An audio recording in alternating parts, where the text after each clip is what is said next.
Hello everyone, in this video we are going to cover exercise 6.1 MCQs of chapter Lines and Angles from NCERT Exemplar.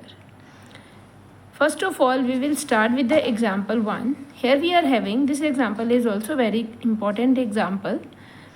If two interior angles on the same side of the transversal intersecting two parallel lines are in the ratio 2:3, then the greater of two angles is. उन्होंने बोला if two interior angles on the same side of a transversal, two exterior angle on the same side of the transversal. For example, if I am having two parallel lines and this is the transversal, two interior angles on the same side of the transversal, these are called co-interior angles of two parallel lines are in the ratio 2:3. In angles की ratio कितनी दे रखी है 2:3. तो can we say one of them is 2x and another one is 3x. Then the greater of the two angles is what? First of all, we have to add them both and their sum is 180 degree. Co-interior angles कौन से होते हैं? जो C की form में होते हैं, है ना? और इन दोनों angles का when lines are parallel, these two angles are having sum 180 degree. तो we can say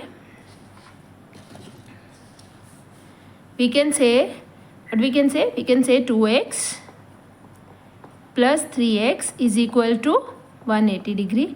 From here we will get 5x is equal to 180 degree. Then x will be 180 degree divided by 5. 5 3s are 15, 5 6 are 30. This is 36 degree. अब उन्होंने बोला then the greater of these two angles is. अब greater कौन सा होगा? 2x greater होगा कि 3x? 3x ही greater होगा ना. तो first of all we have to take the greater angle that is 3x and 3 we have to multiply with the value of x that is 36. 6 3s are 18, 1 left, 3 3s are 9 plus 1 10. Answer is 108 degrees. Okay, now let's start with the exercise. These are very good questions. आप एक बार इनको समझने की कोशिश करें. NCERT exemplar में questions हमेशा ही अच्छे होते हैं, थोड़े से अच्छे लेवल के क्वेश्चंस होते हैं. तो इनकी प्रैक्टिस, ये तो CBSE की रिकमेंडेड बुक है, तो हमें इसको तो अच्छे से करना चाहिए, है ना. Okay, let's start with exercise 6.1. Question number first. Here we are having AB is parallel to CD and CD is parallel to EF. AB CD के पैरेलल है, CD EF के पैरेलल है. तो what does it means? All three are parallel lines. उन्होंने बोला है RQD this one angle is 25 degree and CQP this one angle is 60 degree. Then you have to find out QRS. आपको ये पूरा angle find out करना है. अब देखो बेटा, आपके पास उन्होंने ये जो ट्रांसवर्सल दे रखी है ना, ये पूरी ट्रांसवर्सल नहीं दे रखी है. ये जो RQ ट्रांसवर्सल दे रखी है वो AB और CD की ट्रांसवर्सल है. जो उन्होंने QP ट्रांसवर्सल दे रखी है वो CD और EF की ट्रांसवर्सल बन सकती है. Hope it is clear. आपको समझ आ रहा होगा कि ये लाइंस पूरी स्ट्रेट लाइंस नहीं है. पहले तो आपको इनको क्या करना पड़ेगा? You need to extend them. आपको इस लाइन को भी एक्सटेंड करना पड़ेगा और इस लाइन को भी एक्सटेंड करना पड़ेगा. Then only you will be able to get the value of this angle, right. Hope आपको अब थोड़ा सा डायग्राम थोड़ा अच्छे से क्लियर भी हो जाएगा जब हम इसकी लाइंस को एक्सटेंड करेंगे. अब आप देखिए how we can find out this one angle. हमें पूरा ये वाला एंगल निकालना है. अब इस पूरे एंगल को निकालने के लिए हम क्या कर सकते हैं? How we can find out. ये एंगल अगर 25 है तो यहाँ पे Z बन रहा है. तो ये जो half of this angle, this is not half, मतलब ये जो कुछ पार्ट है इस एंगल का, ये भी कितना हो जाएगा? 25 डिग्री. बट ये पूरा एंगल तो नहीं होगा ना. हम ये तो कह सकते हैं कि ये वाला एंगल और ये वाले एंगल दोनों क्या होंगे? इक्वल होंगे. बट हमारे पास ये एंगल भी नहीं है. अब उसके लिए हमें क्या करना पड़ेगा? ये दोनों लाइंस भी पैरेलल हैं. अगर ये एंगल 60 आएगा तो ये एंगल भी कितना आ जाएगा? 60. These are pitch angles, corresponding angles. This one angle is 60. Linear pair से आप इस एंगल को निकालेंगे. ये अगर 60 है तो 180 में से माइनस करने पे आपके पास ये एंगल कितना आ जाएगा? 120 डिग्री. अगर ये 120 है, ये एंगल और ये एंगल, ये दोनों कॉरस्पॉन्डिंग एंगल्स बन रहे हैं, तो ये भी कितना आ जाएगा? 120 डिग्री. 120 डिग्री और ये भी 120 degree. 120 plus 25 the angle will be 145 degree. This is the correct answer. आप एक बार इसको ध्यान से देखें, फिर से देख लो एक बार। उन्होंने जो लाइंस दे रखी थी हमें उनको एक्सटेंड करना पड़ा, देन ओनली हम इस एंगल को फाइंड आउट कर सकते हैं, right. The next one is if one angle of a triangle is equal to the sum of the other two angles. उन्होंने बोला है if one angle of triangle is equal to the sum of the other two angles, then the triangle is what type of triangle? One angle of triangle is equal to the sum of the other two angles. Okay, fine. What does it means? अगर हम triangle के 3 angles लेते हैं, मान लो हमारे पास एक triangle है ABC। उन्होंने बोला एक एंगल जो है वो बाकी के 2 एंगल्स का सम है, यही बोला ना। हम ले लेते हैं, let us consider it as angle A is equal to the sum of angle B plus angle C, then the triangle is of what type? तो ये किस तरह का ट्राइंगल होगा? एक इक्वेशन तो उन्होंने हमें गिवन दे रखी है। Another we also know that angle A plus angle B plus angle C is equal to 180 degree. This is by angle sum property of triangle, that sum of all 3 angles of triangle is 180 degree. तो हम क्या करेंगे, first equation की value second में put कर देंगे। This is our second equation.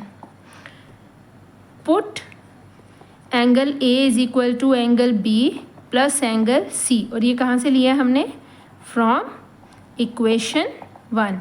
अब हमने A की जगह पे B प्लस C पुट कर दिया, ये हमारे पास बन गया B angle C plus angle B plus angle C is equal to 180 degree. Angle B plus angle B, it gives us twice of angle B। Angle C plus angle C, it gives us twice of angle C is equal to 180 degree. अब आप देखें इन दोनों में से 2 common आ रहा है, angle B plus angle C is equal to 180 degree. तो हमारे पास angle B plus angle C का सम कितना आ गया? 180 degree divided by 2, this is 90 degree. अगर angle B plus angle C 90 degree हैं तो एंगल A भी कितना होगा? एंगल A तो angle B plus angle C के बराबर है ना, तो एंगल A भी कितना आ जाएगा आपके पास? 90 डिग्री। अगर if one angle of the triangle is right angle, then the triangle is a right angled triangle. D is the correct answer. Now the next one is exterior angle of the triangle is 105. Its 2 interior angles are equal. Each of these equal angle is what? अब यहाँ पे हम कौन सी property use करेंगे? exterior angle property of triangle. And what does it states? क्या मतलब होता है, क्या स्टेटमेंट है exterior angle property of triangle की? कि exterior angle of triangle is equal to the sum of opposite interior angles. अगर आप इसको एंगल 1 लिखें, इसको एंगल 2, इसको angle 3 and let us consider this as angle 4 by exterior angle property of triangle, exterior angle property of triangle, which result we will get? We will get angle 4. Exterior angle is equal to angle 1 plus angle 2. Exterior angle is equal to the sum of opposite interior angle. और exterior angle देखने का क्या तरीका होता है? Exterior angle जो होता है वो इंटीरियर एडजेसेंट एंगल के साथ हमेशा लीनियर पेयर फॉर्म करता है। इन दोनों का सम भी 180 होता है, 4 1 + 2 का सम भी 180 होता है। अब उन्होंने क्या बोला है कि ये जो दोनों एक्सटीरियर एंगल्स हैं, इंटीरियर एंगल्स हैं, वो क्या हैं? इक्वल है। And exterior angle of the triangle is 105। उन्होंने बोला जो एंगल 4 है उसकी वैल्यू कितनी है? 105 degrees. And 2 interior angles are equal. ये जो एंगल 1 है इसको भी आप x कंसिडर कर लें और जो एंगल 2 है इसको भी आप x कंसिडर कर लें। तो आपको बताना है कि हमारे पास हर एक जो इक्वल एंगल है वो कितना होगा। तो हम एंगल 4 की जगह पे लिख देते हैं 105। 1 भी x ले लिया हमने, 2 भी x ले लिया। ये आ गया हमारे पास 105 इज इक्वल टू 2x। अब 2 इधर जाके डिवाइड हो जाएगा, 105 divided by 2 is equal to x। अब जितने भी आंसर उन्होंने दे रखे हैं मिक्स्ड फ्रैक्शन में दे रखे हैं, तो हमें भी आंसर मिक्स्ड फ्रैक्शन में ही लिखना पड़ेगा। You will get 2 5s are 10, this is 2 2s are 4, 1 left, remainder कितना बच रहा है हमारे पास? 1। तो this is 1/2 degrees. Option B is the correct answer.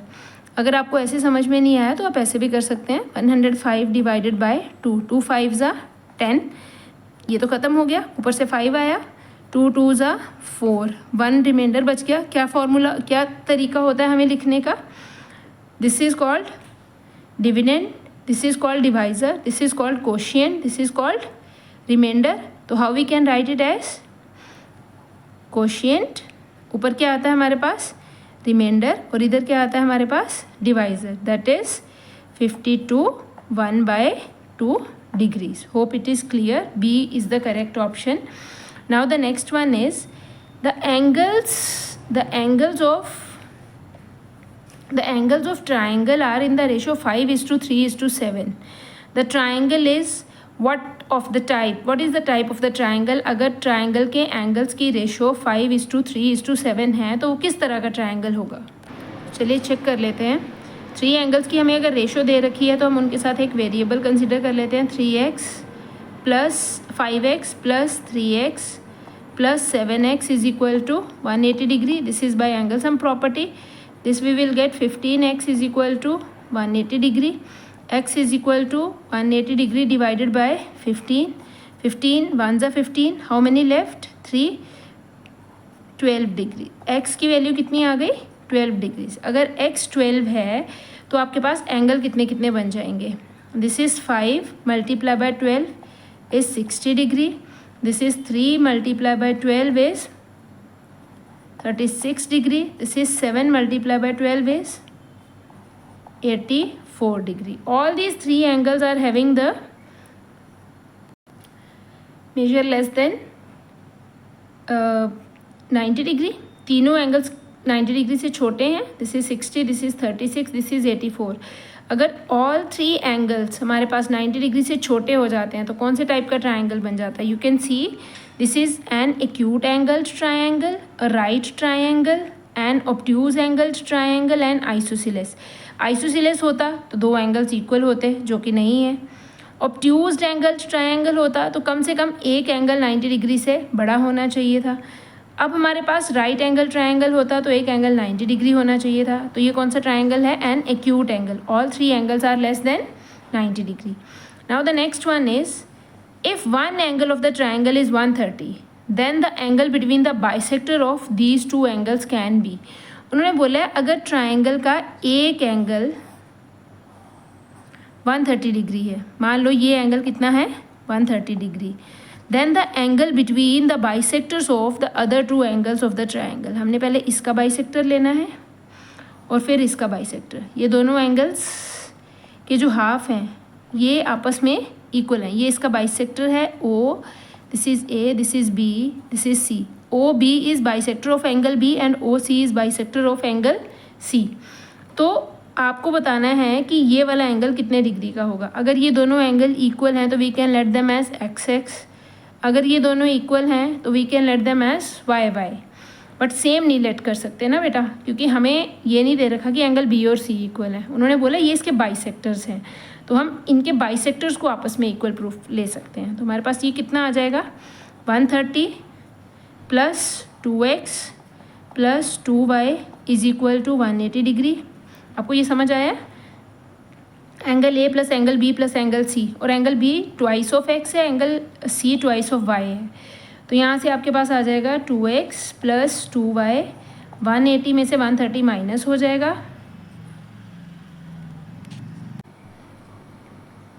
Now if we transpose 130 on another side, we will get 180 minus 130. This is 2, we can take common, x plus y. 180 minus 130 is 50. x plus y will be 25. और हमें find क्या करना था? हमें इन दोनों के bisectors के बीच का एंगल फाइंड आउट करना था. We have to find out angle BOC. अब हम यही वाला ट्राइंगल कंसिडर कर लेते हैं. In triangle BOC angle x plus angle y plus angle BOC is equal to 180 degree by angle sum property. इन दोनों का सम कितना है? 25 plus angle BOC is equal to 180 degree. तो एंगल BOC कितना आ जाएगा? 180 माइनस 25 डिग्री. तो angle BOC will be 5 This is 7, 5, 155. D is the correct option. Hope it is clear. Now let's do question number 6. In question number 6 we have POQ is a line. ये हमें given है कि POQ क्या है, एक line है. The value of x, हमें x find out करना है. एक लाइन पे बनने वाले तीनों एंगल्स का सम कितना होता है 180 degree. 40 plus 4x plus 3x, 40 degree plus 4x plus 3x is equal to 180 degree by angles on a straight line. ये लीनियर पेयर नहीं है. Now we will solve it. 4x plus 3x is 7x और 40 उस side पे जाके minus हो जाएगा. तो we will get 7x is equal to 140. x will be 140 divided by 7. This is 20. x is 20. हमें बस x की वैल्यू ही निकालनी थी. तो this is 20. Let's do the next one. Now the next question is, in the given figure OP and RS parallel lines हैं. Angle OPQ is 110, angle QRS is 130. Then find angle PQR. आपको ये वाला angle find out करना है. अब इस question में भी हम देखें तो हमारे पास दो पैरेलल लाइंस और एक ट्रांसवर्सल वाला कोई भी केस नहीं बन रहा. जब भी ऐसी स्टेटमेंट्स आती हैं, ऐसी डायग्राम्स आती हैं, तो हमें लाइंस को क्या करना पड़ता है, एक्सटेंड करना पड़ता है. We have to extend our parallel lines.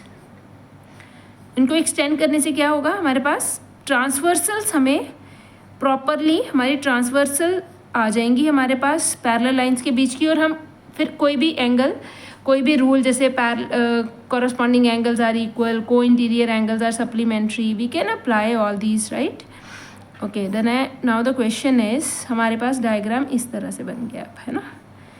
This one is O, this is P, this is Q, this is R. This angle is 130 degree, this angle is 110 degree, this point is S. हमें angle PQR find out करना है. मतलब हमें ये वाला angle find out करना है, this one, right. अगर आप देखें तो ये एंगल 130 है और ये इसका कॉरस्पॉन्डिंग एंगल है. लाइंस पैरेलल हैं तो ये एंगल भी कितना हो जाएगा 130. अगर ये 110 है तो ये इसका लीनियर पेयर है. तो 180 में से माइनस करेंगे तो ये एंगल हमारे पास आ जाएगा 70 डिग्री. अब आप इस तरह से भी कर सकते हैं कि आप 130 और इसका लीनियर पेयर निकाल लें, तो आप एंगल सम प्रॉपर्टी से भी निकाल सकते हैं. जहाँ फिर आप ऐसे भी कर सकते हैं. अगर आप देखें तो ये इस ट्रायंगल का एक्सटीरियर एंगल लग रहा है और यहाँ पे आप एक्सटीरियर एंगल प्रॉपर्टी से लिख सकते हैं angle PQR is equal plus angle 70 degree is equal to 130 degree. अगर आप इस ट्रायंगल में देखें तो ये इस ट्रायंगल का एक्सटीरियर एंगल बन रहा है. और एक्सटीरियर एंगल किसके इक्वल होता है, sum of opposite interior angles के. तो angle PQR will be 130 degree minus 70 degree. तो angle PQR is equal to 60 degree. तो एंगल PQR हमारे पास कितना आ जाएगा 60 degree. Now let's do question number 8. Angles of the triangle are in the ratio this 2:4:3.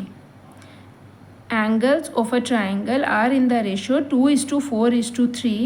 The smallest angle of the triangle is what? हमें very simple question, 2x, 4x, 3x is equal to 180 degree. This is question number 8. This is 9x is equal to 180. X will be 20 degree and the angles will be 2 into 20, 40. 4 into 20, 80. 3 into 20, 60. उन्होंने smallest पूछे तो smallest angle will be 40 degree. Hope it is clear.